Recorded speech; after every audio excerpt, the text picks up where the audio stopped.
Buxoriy keltirgan hadisni qarangki, payg'ambar alayhissalomni o'zini valimalarida keltiryaptiki, qurt bor edi, xurmo bor edi, sariyog' bor edi deydi. 3 ta narsa, birodar. Boshqa hech nima bo'lmagan. Hozir bizni to'ylarimizga qarang, qanaqa bo'lib ketdi. Borsangiz dasturxonda yo'q narsani o'zi yo'q. Taomlar beriladi, nonlar bor, meva-cheva bor, qo'li bo'lsin, qurug'i bo'lsin, to'kin sochim bo'lib qoldi bugun. Buning uchun birodarlar, biz shukronamizni keltirishimiz kerak emasmi, birodarlar? Ba'zi joylarga borsangiz, dasturxonlar to'kin sochin. Hali dasturxonda ozgina narsa kamaymagan, boshqa odamlar kelsa, yana dasturxonlarning o'rnini to'ldirib qo'yaveramiz. Million sarf xarajat qilamiz. Kim uchun bular?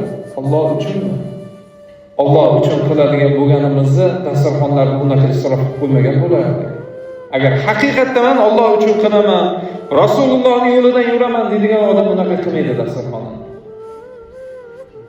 Aslida biz kim uchun qilayotgan bo'lib qolyapmiz?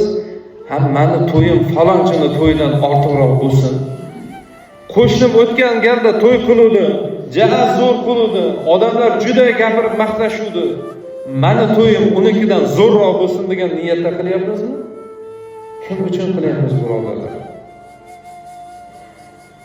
Agar to'y qilib, falon million sarf qilib, odamzod baxtga erisha olganda edi, birodarlar, ba'zi bir boylarning farzandlari ajrashmas edi.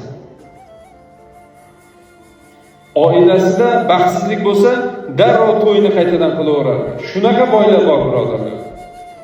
40 kun to'y beraman desa, dasturxonini tizza bo'yidan qilib ne'mat qilib beraman desa, kuchi yetadigan, qurbi yetadigan boylar bor. Agar baxtni shu narsa bilan sotib olganda, odamlar shunaqa qilmasmidi, boylar, birodarlar?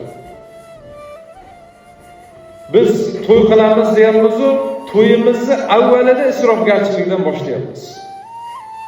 Endi bu yo'li nima bo'ladi, birodarlar? Mana o'rta to'y deymiz, boshlang'ich to'y deymiz, oxiri to'y deymiz, yana bir bola sarpolari deymiz. Oxirida o'zimizni umrimizni o'zimiz